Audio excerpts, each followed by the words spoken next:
अस्सलाम वालेकुम, मैं हूं अमजद मिर्ज़ा। आगाही विद अमजद मिर्ज़ा यानी अवाम हाज़िर खिदमत हैं एक नए एपिसोड के साथ। फेरी वाला कोई भी फेरी वाला जद गली दा चक्कर लावे, लंबी आवाज़ ते इक्को साह विच हर सौदा गनवावे। खोल ड्योड़ी जे कोई ओनू अपने वल बुलावे, छाबा खोंचे उत्ते रख के हर सौदा विखावे। जे ना निकले घर विचों कोई जा बूआ खड़कावे, सब्जी आ गई तादी भैणा इज्जत नाल बुलावे। हथ च फड़ खजूर दे पत्ते मक्खियां नूं उडावे, परना फेर के कद्दूआं उत्ते पानी भी छिड़कावे। लै लो पूरे हफ्ते दा ए फेर ना छेती आवे, धनिया साग ते बाथू पालक अगे कर विखावे। मूँह ना लथदी हांडी जेड़ी रीझां नाल पकावे, उंगलियां चटदा रहिंदा ओ जो मक्खण पापा खावे।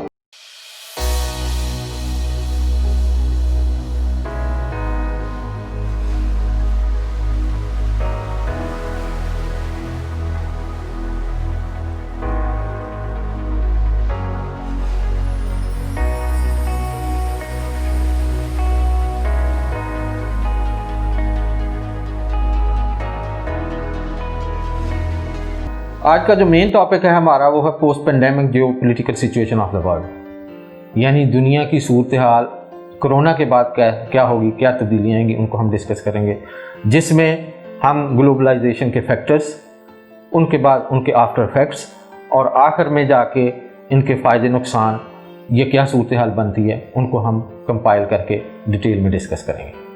अब हमें ये देखना होगा कि पोस्ट पेंडेमिक इरा ये टाइम कब से शुरू हो रहा है। असल में मैं ये समझता हूँ कि इसकी शुरुआत उसी वक्त हो गई थी जब पहला पेशेंट कोरोना की वजह से अफेक्ट हुआ, और उसके बाद ये सिचुएशन बदलती गई। आहिस्ता आहिस्ता इसका फैलाव बढ़ता गया, इसमें स्पेल्स आते गए और एक मुल्क से दूसरे, दूसरे से तीसरे, और इस तरह ये आगे बढ़ता चला गया। ग्लोबलाइज करने के लिए दो तरह के फैक्टर्स इन्वॉल्व होते रहे हैं जो आहिस्ता आहिस्ता काम करते रहे, और हम उस फेज़ में दाखिल हो गए कि हम ग्लोबलाइज हो गए। एक वो जिसको हम मटीरियलिस्टिक मीन्स के बिना पे, और दूसरा वो जो कि एनर्जी की बिना पे हमें इस फेज़ में दाखिल करता चला गया। मटीरियलिस्टिक में वो चीज़ें जो हमें एक जगह से दूसरी जगह पे मूव करवाती हैं। दूसरी तरफ देखा जाए तो इलेक्ट्रॉनिक मीन्स हैं। इन मीन्स की वजह से सच बहुत ज़्यादा बुरा असर नहीं पड़ा, सिवाय इसके कि एक क्योटिक सिचुएशन क्रिएट हो गई। अब मसला ये है कि अगर हम मैस ट्रांजिट और बाकी जो मटीरियलिस्टिक चीज़ें हैं उनकी मूवमेंट को रोक लें तो इसके साइड इफ़ेक्ट्स भी बहुत से हैं। जबकि अगर हम इलेक्ट्रॉनिक मीन्स के उन पर पाबंदी लगाएं तो वो लगाना कंपैरेटिवली मुझे काफ़ी मुश्किल लगता है, क्योंकि उसी की वजह से तो हम एक जगह से दूसरी जगह की जितनी भी अवेयरनेस है वो लेते हैं। उन पर पाबंदी लगाने, यानी वो क्योटिक सिचुएशन जो है उस पर हमें समझ बूझ के काबू पाना पड़ेगा। और दूसरा मटीरियलिस्टिक मूवमेंट जो है उनको जब तक हम रोकेंगे नहीं तो हम इस वबा के ऊपर काबू नहीं पा सकेंगे। जिन चीज़ों में हमने रुकावटें डालनी हैं उसमें दोनों चीज़ें हमने डिस्कस की हैं। एक वो चीज़ है जिसको हम वाकई रोक सकते हैं, यानी मैस ट्रांजिट या मटीरियलिस्टिक चीज़ों को, और दूसरी ऐसी है जिनको रोकना नामुमकिन है, यानी इलेक्ट्रॉनिक मीन्स, इलेक्ट्रॉनिक मीडिया। वो अपनी जगह पे एक न्यूसेंस क्रिएट करती रहेंगी, लेकिन हमें उसमें एक विजडम रखते हुए को फैसले करने होंगे। दूसरी तरफ जब हम मैस ट्रांजिट और इन चीज़ों पर पाबंदियाँ लगाएंगे तो इसके साइड इफ़ेक्ट्स और भी बहुत से हैं कि एक तो पब्लिक रिलेशन, यानी एक दूसरे के साथ जो हमारे ताल्लुकात हैं। फिर टूरिज़्म है। टूरिज़्म एक इंटरनेशनल लेवल पर देखेंगे तो बहुत बड़ी एक इंडस्ट्री बन चुकी है, इसमें प्रॉब्लम आएंगी। ट्रेड, इकोनॉमिक्स, ऐसी बहुत सी और भी चीज़ें हैं जिनके लिए इवन हमें अपनी पॉलिसीज़ भी बदलनी पड़ेंगी, और पॉलिसीज़ बदलने के लिए वर्ल्ड के अंदर जो पावर्स हैं वो इन पे खासा असर और रसूख रखेंगी, और वो किस तरह ओवरऑल पूरी दुनिया को बदलती हैं उनके भी हमें बैड इफ़ेक्ट्स मिल सकते हैं। वो इरा जब हम पोस्ट पेंडेमिक इरा में रह रहे होंगे, एक इंसानी ज़िंदगी के ऊपर इसके क्या असरात होंगे। मैं समझता हूँ इसको 3 हिस्सों या 3 फेजेज़ में डिस्कस किया जा सकता है। पहला हिस्सा जो है वो स्ट्रेस, स्ट्रेन या फ्रस्ट्रेशन का है। दूसरा जो है उसमें एग्रेशन आ रही होगी, यानी एग्रेशन का हिस्सा है। और तीसरा जो है उसमें सेटलमेंट या नॉर्मलाइजेशन है। स्ट्रेस इसलिए डेवलप हो जाएगी, हर जगह पे लॉकडाउन होता है इसमें और पाबंदी होती है, कोई काम नहीं कर सकते, फैक्ट्रियाँ, ऑफिस, सारी मूवमेंट बंद होती है, तो इंसान ऑटोमेटिकली एक स्ट्रेस फील करना शुरू हुआ। स्ट्रेस की वजह से फ्रस्ट्रेशन और उसकी वजह से पूरे के पूरे इमोशन जो हैं वो डिस्टर्ब हो जाते हैं।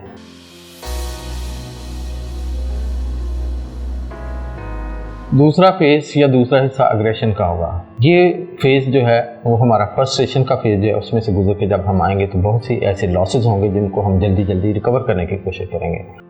इसके अलावा जो एक्सप्लॉयटेशन है, बहुत सी ऐसी प्रॉब्लम जनरेट हो रही होंगी जो कि बिला वजह हम एक्सप्लॉयट करके तो हम कोई ना कोई चीज़ जो हमारी खो चुकी होगी उसको अचीव करने की कोशिश करेंगे, तो एक्सप्लॉयट भी कर रहे होंगे, लोगों के इमोशंस को और सिचुएशंस को भी एक्सप्लॉयट कर रहे होंगे। जो एग्रेशन का फेज़ है ये हमें कोई पॉजिटिव रिजल्ट्स नहीं दे रहा होगा।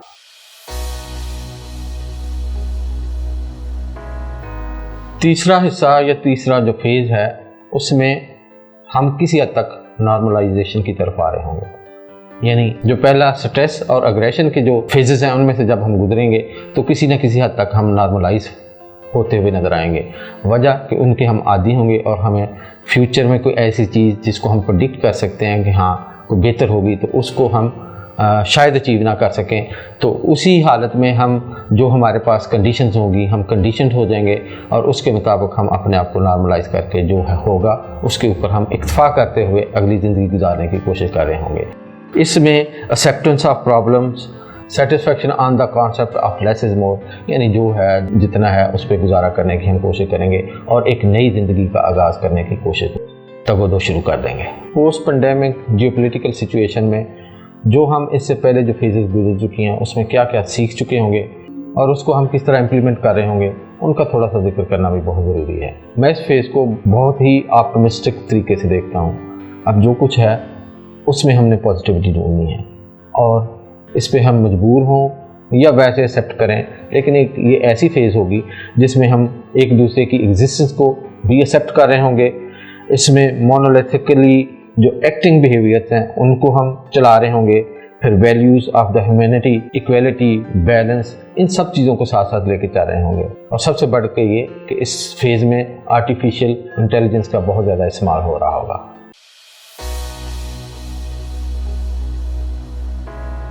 आज के मोटिवेशनल टॉपिक में भी मैं अपनी ज़ात को ही डिस्कस करूँगा और इसमें NCA यानी नेशनल कॉलेज ऑफ आर्ट्स ने मेरी ज़ात के ऊपर किस तरह इम्पैक्ट डाला, उसने किस तरह मोटिवेट किया। मोटिवेशन को अगर देखा जाए तो ये बायलैटरल एक्ट होता है। इसमें जो मोटिवेशन गेन कर रहा है उसकी क्या सिचुएशन होनी चाहिए और जहाँ से मोटिवेशन मिल रही है उसके दोनों के पैराए हम अलग-अलग डिस्कस करते हैं। सबसे पहले वो आदमी जो मोटिवेट हो रहा है वो उसमें एबिलिटीज़ क्या हैं एक्सेप्टेंस की, वो कितना गुड लिसनर है, कितना गुड ऑब्जर्वर है, कितनी चीज़ें वो अपनी एनवायरनमेंट में अच्छी तरीके से ऑब्जर्व करके अपने अंदर समझता है, ये उसकी एबिलिटी पे भी डिपेंड करता है। और मोटिवेशन एक ऐसी चीज़ है जो कि इंसान की एक ज़ीरो से लेके हीरो तक किसी की ज़िंदगी बना सकता है और ऐसी ही चीज़ें NCA यानी नेशनल कॉलेज ऑफ आर्ट्स में होती हुई नज़र आती हैं।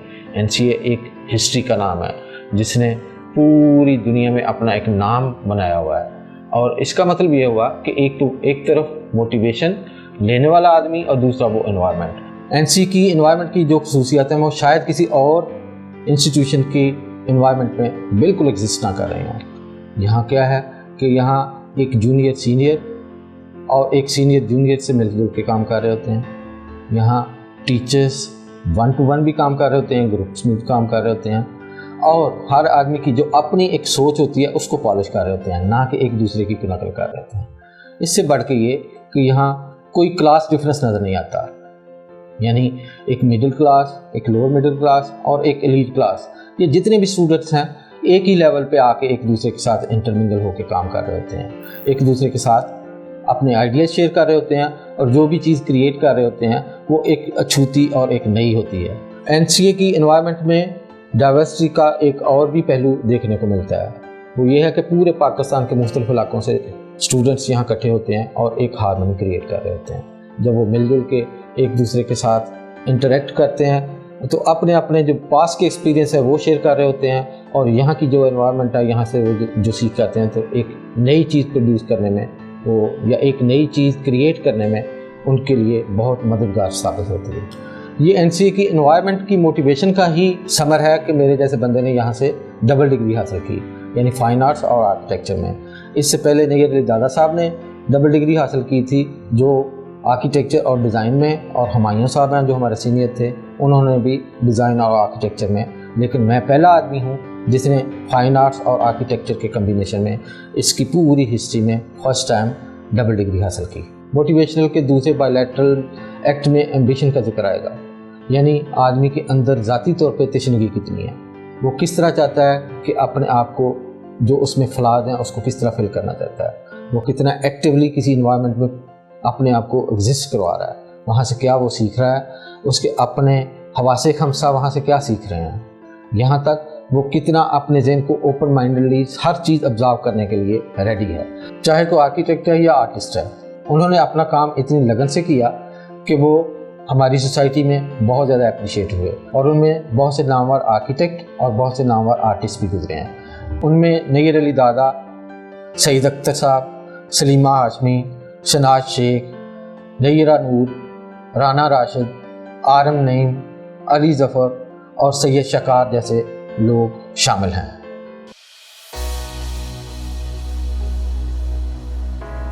آج کے آرٹ کے ایپیسوڈ میں ہم ایبسٹریکٹ آرٹ ڈسکس کریں گے، اور ایگزامپل کے طور پہ میں اپنی ہی پینٹنگز جو میں نے تھیسس میں بنائی تھیں ان کو ہم ڈسکس کریں گے۔ سب سے پہلے ہمیں یہ دیکھنا ہوگا کہ ایبسٹریکٹ آرٹ ہے کیا۔ ایبسٹریکٹ آرٹ بھی ایسے ہی ہے جیسے نیچر کو انڈرسٹینڈ کرنا، اور نیچر کے جتنے بھی اصول ہیں وہ بھی بہت زیادہ ایبسٹریکٹ ہیں۔ ایبسٹریکٹ آرٹ بھی ایک لینگویج کی طرح ہوتی ہے، جب تک ہم کسی زبان پہ عبور حاصل نہیں کرتے تب تک ہم اس زبان میں کی گئی بات کا مطلب بھی نہیں سمجھ سکتے۔ یہی بات ایبسٹریکٹ آرٹ کی بھی ہے۔ اس میں خاص طور پہ میٹافرس کا استعمال ہوتا ہے، اس میں ایلیونس کا استعمال ہوتا ہے، اس میں کلرز کا استعمال ہے، کلرز کی ڈیفیوژن کا استعمال ہے، آپس میں جو گرافکس ہیں وہ مل جل کے کیا ایک پورا ایمبینس کریٹ کر رہے ہیں ایک کینوس پہ، ان سب کو انڈرسٹینڈ کرنے کے لیے ہمارے پاس ایک شعوری لیول ایسا ہونا چاہیے کہ ہم اس میں سے کچھ میننگس نکال سکیں۔ میں نے بھی اپنی تھیسس کے لیے جو پینٹنگس بنائی وہ ایبسٹریکٹ آرٹ پہ بنی تھی۔ اس میں میرا جو سبجیکٹ تھا وہ تھا نیچر، یعنی نیچر کی اپنی جو خصلتیں ہیں ان کو کس طرح انڈرسٹینڈ کیا جا سکتا ہے۔ اور میرا کام تھوڑا ڈفرینٹ اس لیے بھی تھا کہ میں نے ہیومن باڈی پارٹ کی ڈائسیکشن اور اس کے جو مائنیوٹ پارٹس ہیں ان کو قریب سے دیکھا، ان کو اپنے ذہن میں بٹھایا اور اس کے بعد پھر کینوس پہ اتارا۔ وہ جو امیجز کریٹ کیے میں نے وہ ٹوٹلی ہیومن باڈی پارٹ کے جو مائنیوٹ پارٹس ہیں ان سے انسپریشن تھی، اور جب ان کو کینوس پہ اتارا تو وہ ایسے ہی لگ رہا تھا کہ وہ نیچر کا کوئی ایک حصہ ہے۔ جیسا کہ میری ایک پینٹنگ بیونڈ دا نیچر، اس کو ہم ویژولائز کریں تو اس میں ڈیول میننگس یا ڈیول امپریشن ہمیں ملتا ہے۔ اس کا جو امیج ہمارے ذہن میں جو کانسیپٹ لے کے آتا ہے، ایک ہماری پریزنٹ یونیورس کا امیج نظر آتا ہے، اور دوسرا کچھ ایسے محسوس ہوتا ہے کہ یہ کہیں کو پیرلل یونیورس سے یہ امیج لیا گیا ہے۔ دوسری پینٹنگ ملٹیپل الوژنس کے ٹائٹل سے جو ہے اس کو ہمیں دیکھتے ہی اس میں بہت سے زیادہ الوژنس ایٹ اے ٹائم نظر آئیں گے، یعنی چاہے میری انسپریشن کسی ڈائسیکٹڈ پارٹ سے تھی لیکن اس کو اپنے ذہن میں لا کے جب میں نے پینٹ کیا تو اس میں ملٹی ڈائمینشنل ایکسپریشن آ گیا، یعنی ایٹ اے ٹائم ہم ایک سے زیادہ امیجز اس میں تلاش کر سکتے ہیں۔ یہ ڈائیورسٹی ایسی ہی ایبسٹریکٹ آرٹ میں ہی مل سکتی ہے، کسی اور طریقے سے ہمیں نہیں مل سکتی۔